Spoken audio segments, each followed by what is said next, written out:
Kumusta po kayo mga ginigiliw kong tagapakinig? Muli po ay narito tayo para sa isa na namang kwento ng kababalagan.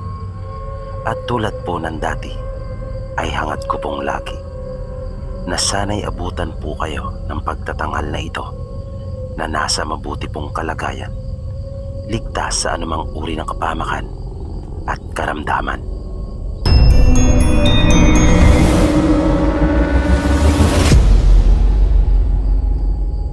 Narito na po, Sir Pipi, yung pagpapatuloy ng aking kwento.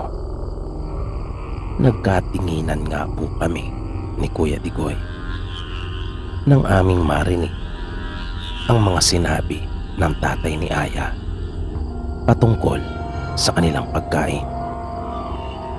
Humingi ito ng dispensa sa amin na amin na lang daw pagtiyagaan pagkat matabang dahil sa naubusan umano sila ng asin.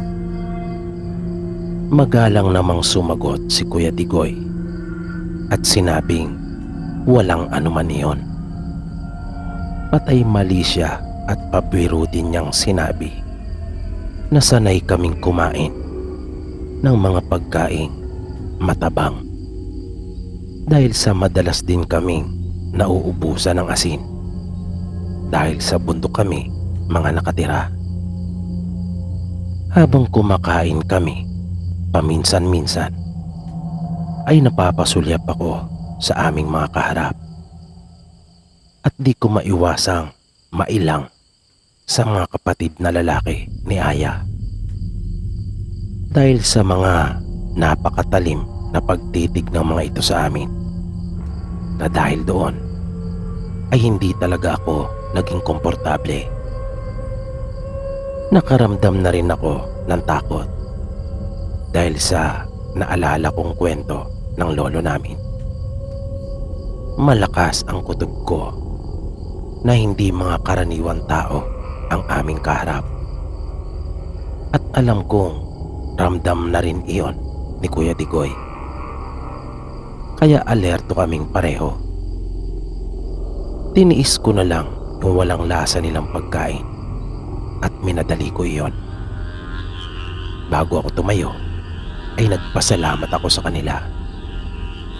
Nagtanong pa sila sa akin kung nabusog na raw ba ako.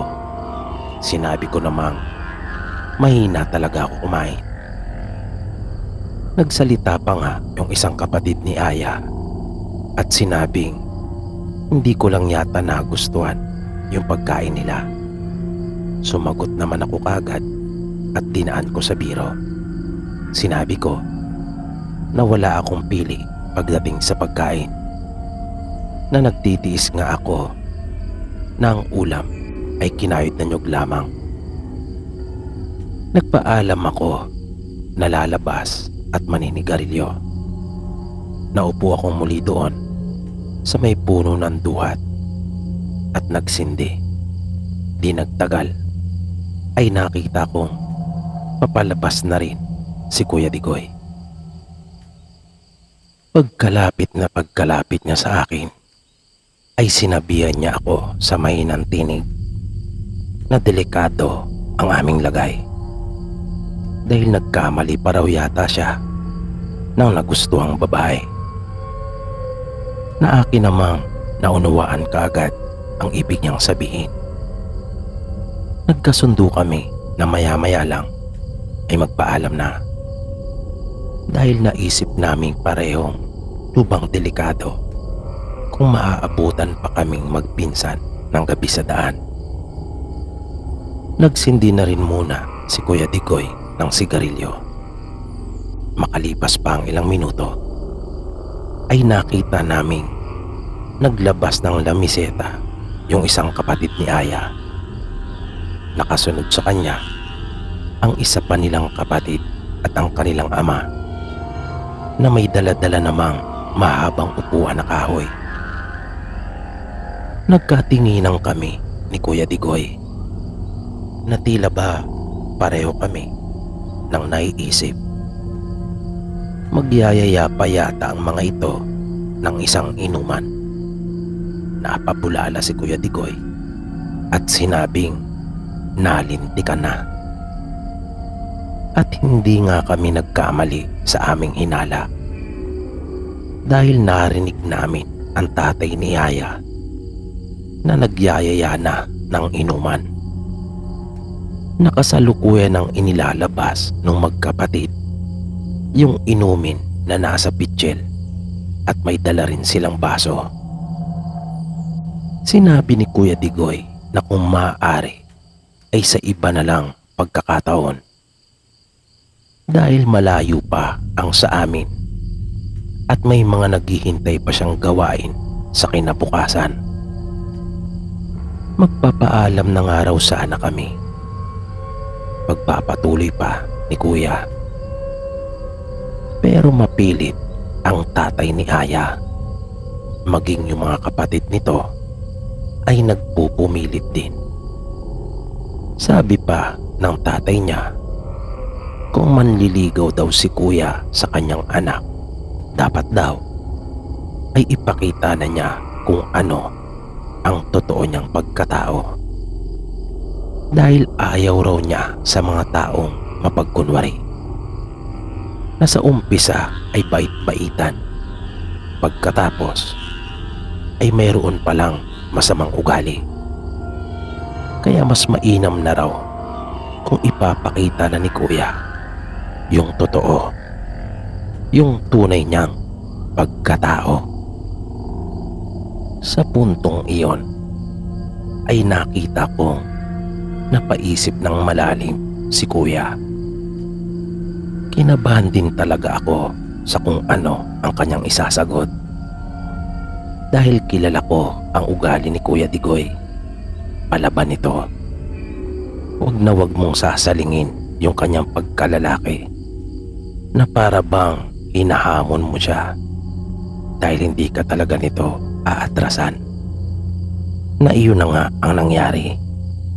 Nagkatotoo nga ang kinakatakutan ko, dahil lumapit ito at agad na naupo doon sa upuan. Kaya wala na rin akong nagawa pa. Naisip ko na lang na bahala na, patay kung patay. Pero sinabi ko rin sa aking sarili na hindi naman kami papayag na basta na lang magpapakatay. Ang totoo, Sir TV, kung ano-ano na ang naglalaro sa aking isipan noon. Pero ewan ko ba, parang lumakas ang aking loob. Parang naapektuhan yata ako at nahawa sa ikinilos na iyon ni Kuya Digoy nang lumapit ito at naupo, na para bang sinasabi niya sa pamamagitan ng kanyang kilos na haharapin niya yung hamon ng buhay na iyon sa kanya.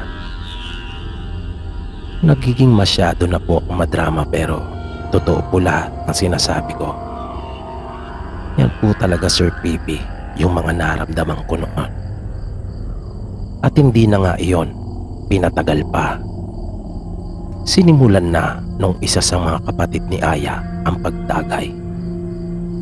Nakita kong biglang naapalingon si Kuya. Pagtingin ko ay naroon pala si Aya malapit sa may pinto at nakasilip ito. Pero hindi siya kita ng kanyang mga kapatid at tatay. Tila ba may isinisenyas at sinasabi ito kay Kuya. Pero kahit ako ay hindi ko rin iyon maintindihan. Inisip ko na lang na siguro ay sinasabihan niya si Kuya na magdahan-dahan sa pag-inom. Mabilis na lumipas ang oras. Maayos naman silang mga kausap. Siguro ay may mga bagay talaga na nadadala sa mabuting usapan. Pero naroon pa rin yung pag-aalala ko tungkol sa tunay nilang pagkatao. Kaya alerto pa rin ako at alam kong ganun din si Kuya. Hindi pa rin ito nagbibigay ng kumpiyansa. At unti-unti nang kumalat ang dilim. Nagpaalam sandali ang tatay nila Aya sa amin dahil sisindihan na raw niya yung kanilang Aladdin. Aladdin po kasi ang tawag sa amin ng Petromax. Ito ay yung pressurized paraffin lamp na tinatawag na napakaliwanag. Bibihira pa lang kasi ang may kuryente sa aming probinsya noong mga panahong iyon. Doon nga sa bahay namin, madalas ay gasera pa ang gamit. Kung di pa nakapagbenta ng kalabaw ay hindi pa kami nakabili ng sarili naming Petromax. At di nga nagtagal ay bigla nang nagliwanag ang buo nilang kabahayan. Yung isa ay inilagay kung saan kami nagiinuman. Pero nagsalita si Kuya Digoy at sinabing uuwi na rin kami. Ngunit hindi na naman pumayag ang tatay ni Aya at sinabing hindi na nga raw niya ibinenta yung tuba niya sa iba para lang sa amin. Kaya wag daw muna kaming umuwi. Kaya muli nagpaubaya si Kuya. Wala kaming nagawa at nagpatuloy yung inuman. Maya-maya ay may inilabas pa ang nanay nila Aya na pulutan. Habang patuloy na umiikot yung basong tagayan sa amin, ay biglang may dumating na 3 pang kalalakihan. Nakaporma ang mga ito at hinahanap si Aya. Tumayo ang tatay nila at sinabing bumalik na lamang sa ibang pagkakataon dahil sa mayroon daw silang mga bisita na ang kanyang tinutukoy ay kami ni Kuya Digoy. Halos mapako ang tingin ng mga iyon sa amin na para bang nakita na nila kami at nakikilala. Ako naman, gusto ko sanang samantalain ang pagkakataon na yon para makaalis kami doon. Pero mukhang hindi rin uubra. Kung kaya, inalok ko na lang sila na tumagay. Pero tumanggi naman ang mga ito at tumalikod na. Nabuhayan na sana ako nang dumating ang mga lalaking iyon. Pero pinaalis lang kaagad ng tatay ni Aya. Sabi pa nito sa amin ni Kuya, ayaw niya raw ng may ibang tao nung gabing iyon. Gusto niya ay kami-kami lang daw. Dagdag pa niya, di raw niya gusto ang ugali ng mga iyon. Mga hambog at mapangmatao mano ng tao. Na para bang sa pagsasalita ng tatay ni Aya ay may pinaghuhugutan nito. Sabi pa niya, kala daw ng mga taong iyon, lahat ay kaya nilang makuha kapag kanilang ginusto.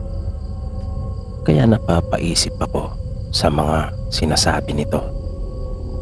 Pero di ko pa rin mahulaan kung ano ang totoong kwento. Hanggang sa lumalim na ng tuluyan ang gabi. Naglabas muli ang nanay ni Aya ng pagkain dahil na rin sa utos ng kanilang ama. Sa pagkakataong iyon ay hindi na pulutan, kundi ulam na at kanin. Kumain na raw kami habang umiinom. Nang makaubos na kami ng 3 galon, ay nagpaalam na kaming muli ni Kuya. Ayaw pa sana ng mga itong pumayag pero nagpumilit na kami. Pinalok pa nga nila kaming doon na matulog. Pero malinaw pa ang aming isipan ni Kuya at hindi namin sila padadamahin. Hindi namin sila bibigyan ng pagkakataong maisagawa kung anuman yung balak nila sa amin. Na parang nagalit at nagtatampo pang sinabi ng tatay ni Aya na kami na raw ang bahala at wag raw kaming magsisisi. Basta hindi daw siya nagkulang ng paalala sa amin at doon na pinapatulog sa kanila. Pati si Aya noon ay narinig kong nagsabi na doon na raw kaming matulog sa kanila.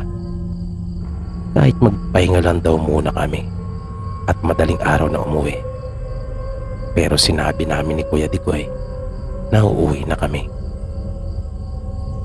At dahil sa wala kaming ilawan, ay kanila pang ipinagamit sa amin yung isa nilang Aladdin para daw siguradong babalik kami sa kanila pagkat kailangan daw namin iyong isauli. At pumiti pa ang mga ito ng nakakaloko. Pati mga kapatid ni Aya ay paulit-ulit na sinabing mag-ingat raw kami at aming ibalik ang kanilang ilawan. Sinabi naman naming aming ibabalik iyon anuman ang mangyari at nagpaalam na kami. Nang minsan pa akong mapalingon sa kanila ay nakita kong parang malungkot si Aya. Kinutuban ako ng hindi maganda. Para akong kinilabutan sa ayos niya habang inihatid niya kami ng tingin. Nang halos hindi na namin matanaw ang bahay nila Aya, ay bigla na lamang tumigil si Kuya Digoy. Nagtanong ito kung mayroon ba raw sigarilyo pa na nasa akin. Nang aking tingnan ang kaha, ay nakita kong nag-iisa na lang ito. Kaya sinabi niyang sa akin lang raw yon. Sindihan ko iyon. At sinabi ko namang amin na lang paghatian. Pero bigla ako nagtaka nang kunin niya ang kanyang balisong mula sa tagiliran. Nagpanggap lang pala ito na maninigarilyo. At bigla na lamang humarap sa aming likuran at iwenasiwas ang kanyang balisong. Kung kaya nagulat ako at rinig na rinig ko yung boses ng isang lalaki na nasaktan, na nakapagtataka talaga dahil wala naman akong nakikita. Kahit pa nga itinapat ko doon sa direksyon na iyon yung hawak kong pang-ilaw. Pero naging malinaw din sa akin ang lahat. Nang sa di kalayuan ay may namataan akong isang nilalang na lumalakad papalayo. At may nagbalik na kaagad sa aking alaala. Dahil ganun na ganun yung nakita namin ni Kuya Digoy nung galing kami sa sayawan. At lalo pang tumiba yung hinala ko at talaga namang nanayo ang aking mga balahibo. Nang bigla ring sumulpot sa gilid noon ang figura ng dalawang tao at bigla silang tumigil. Kaya naisip kong walang duda na yun nga yung mga tumambang sa amin ni Kuya. Nagmamadali kong kinuha yung aking balisong. Naisip ko kasi na baka biglang sumugod ang mga ito dahil nasugatan yung kanilang kasama. At hindi nga ako nagkamali. Napakabilis na mga pangyayari. Sa isang iglap ay ilang dipa na lamang ang layo nila sa amin.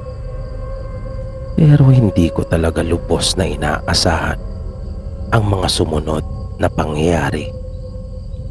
Bigla na lamang bumulagta yung isa sa mga ito habang mabilis na lumulusob sa amin.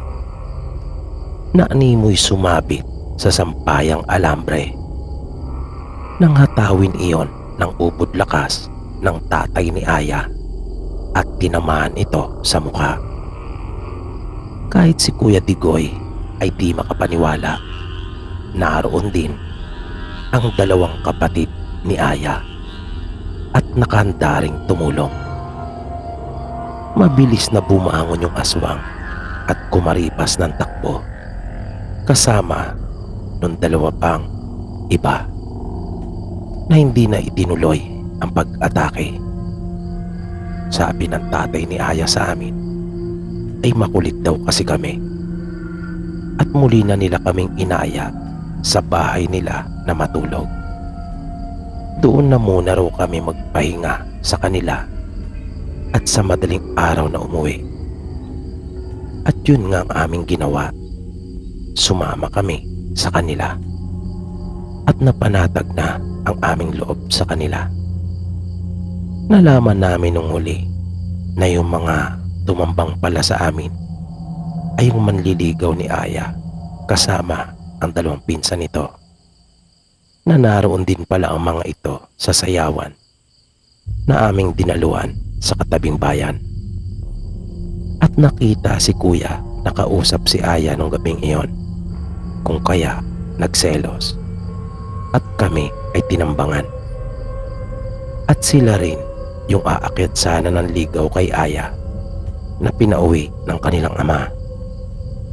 Kung kaya pala ganun ang pagkakatitig nila sa amin, na para bang nakikilala na nila kami. At alam mo ba, Sir PB, hindi naman pala talagang aswang sila Aya. Wala lang talaga pala silang asin noong mga pagkakataong iyon.